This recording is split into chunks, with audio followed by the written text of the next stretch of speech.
Hi guys, this is Mohammed Hafizul Islam. Today I'm going to talk to you details about the IELTS listening module. IELTS listening module is very difficult for many of the students. So to make the module easy is not an easy task. So I invite everybody to listen to my video lesson and the discussion carefully and seriously. By listening to my video, your problem will be solved easily. So now let's go to the discussion. So বন্ধুরা আমরা দেখতে পাচ্ছি এখানে উপরে লেখা আছে IELTS listening module. আমরা IELTS listening মডিউলে অনেকগুলো টিপস আছে। এই ইম্পর্টেন্ট টিপসগুলো যদি আমরা একটা একটা করে ডিসকাশন করি এবং এগুলো যদি আমরা ফলো করতে পারি তাহলে আমাদের প্রবলেম একদম ইজিলি সলভ হয়ে যাবে। প্রথমে আমরা দেখি যে এখানে কিছু ইম্পর্টেন্ট টিপস আছে। IELTS some important tips. IELTS listening মডিউলের মধ্যে কতগুলো টিপস যদি ভালো করে আমরা প্র্যাকটিস করতে পারি এবং এগুলো ইনফরমেশনসগুলো যদি জানি তাহলে আমাদের জন্য ডিফিকাল্ট একটা মডিউল ইজি হয়ে যাবে। সো চলো আমরা এখন দেখি যে এখানে টোটাল টাইম কতটুকু আছে। টোটাল টাইমের মধ্যে দুইটা পার্ট থাকে ডিভাইড করে, একটা হচ্ছে অডিও লিসেনিং পার্ট আর একটা হচ্ছে আনসার ট্রান্সফারিং পার্ট। সো আমরা নর্মালি দেখা যায় ব্রিটিশ কাউন্সিলের আন্ডারে যে আইএলটিএস লিসেনিং মডিউলের যে এক্সামটা হয় সেখানে অডিও লিসেনিং পার্টের মধ্যে যে সময়টা দেওয়া থাকে সেটা হচ্ছে অ্যাভারেজ 30 মিনিটসের মতো করে দেওয়া থাকে ফার্স্ট পার্ট। সেকেন্ড পার্ট যখন আমরা আনসার ট্রান্সফার করব, আলাদা একটা শিটে ট্রান্সফার করতে হয়, সেখানে প্রায় 10 মিনিটের মতো সময় দেওয়া থাকে, 10 মিনিটস এখানে দেওয়া থাকবে। সো অডিও লিসেনিংয়ের মধ্যে যদি 30 মিনিটস থাকে এবং আনসার ট্রান্সফারিংয়ের মধ্যে যদি 10 মিনিটস থাকে তাহলে ইন টোটাল দেখা যাচ্ছে এখানে 40 মিনিটস, অ্যাভারেজ 40 মিনিটসের মতো করে টাইম দিয়ে আমাদের এক্সামটা শেষ করে ফেলতে হয়। ওকে, নাও come to the total questions. How many questions are there? We need to know about it. এখানে 40 questions থাকে।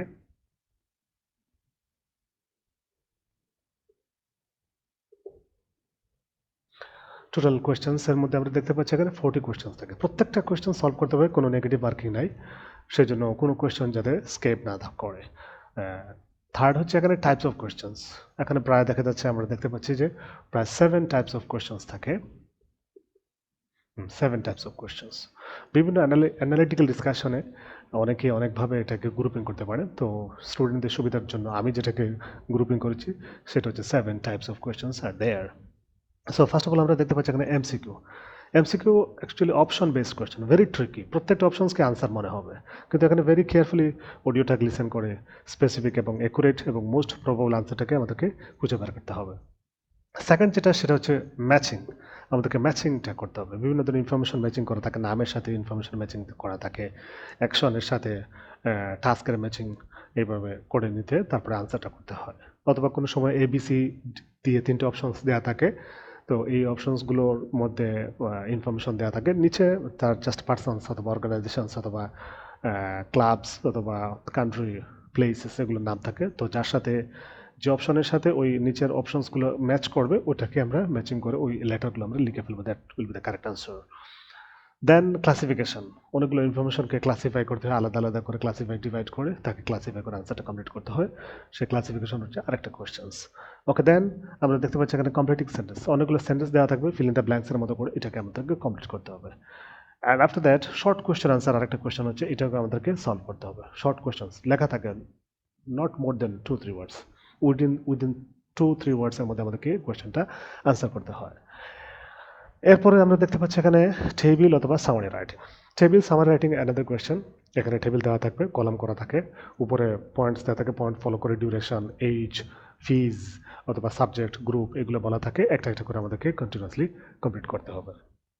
সামারিটাও ঠিক সে ধরনের, পুরো একটা প্যাসেজের সাম আপ করা থাকে এবং ফিল ইন দ্য ব্ল্যাঙ্কস থাকবে, ওখানে ব্ল্যাঙ্কসগুলো কমপ্লিট করতে হবে।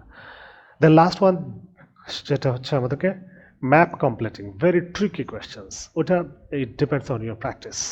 কেউ যদি ভালো করে ম্যাপ কমপ্লিটিংটা কয়েকটা কোয়েশ্চেন্স ধারাবাহিকভাবে প্র্যাকটিস করতে থাকে তাহলে এটাও সলভ করা সহজ ব্যাপার। শুধুমাত্র ডিরেকশন করে, ম্যাপের মধ্যে বেশিরভাগ যে কাজটা হয় সেটা ডিরেকশন ইন্ডিকেট করে। সো কেউ যদি রাইট লেফট ডিরেকশনসটা ক্লিয়ারলি বুঝে নিতে পারে তাহলে আনসার করাটাও একদম সহজ হবে। তো এরপরে আমরা দেখতে পাচ্ছি এখানে এই যে 7 আইটেমস কোয়েশ্চেন্সগুলোকে যদি আমরা পার্ট করি তাহলে কতটা সেকশনসে টোটাল কোয়েশ্চেন্সগুলোকে ডিভাইড করা থাকে। আমরা এর আগে দেখে আসছি এখানে 40 কোয়েশ্চেন্স থাকে। এই 40 কোয়েশ্চেন্সগুলোকে 7 টাইপসে আমরা ডিভাইড করেছি। এই 7 টাইপসটা আবার 4টা পার্টে ভাগ করা থাকে। পার্টস অফ কোয়েশ্চেন আমরা দেখি লাস্ট ওয়ান, যেটা হচ্ছে number 4, parts of question 4 sections.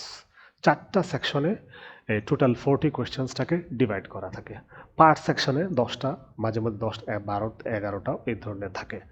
So overall আমরা এখানে দেখতে পাচ্ছি আমাদের টোটাল টাইম, টোটাল কোয়েশ্চেন্স এবং টাইপস অফ কোয়েশ্চেন্স এবং পার্টস অফ কোয়েশ্চেন্স, এই সবগুলো টিপস যদি আমরা ফলো করি ওয়ান আফটার অ্যানাদার এবং এগুলো যদি আমাদের ব্রেনে থাকে, তাহলে লাইলস লিসেনিং মডিউলের প্রবলেম সলভ করা একদম সহজ এবং ভালো স্কোর করা সহজ। Okay guys, thank you very much for watching my video, and I invite you to watch the next video that I'm going to upload later on. Have a nice day. Best of luck.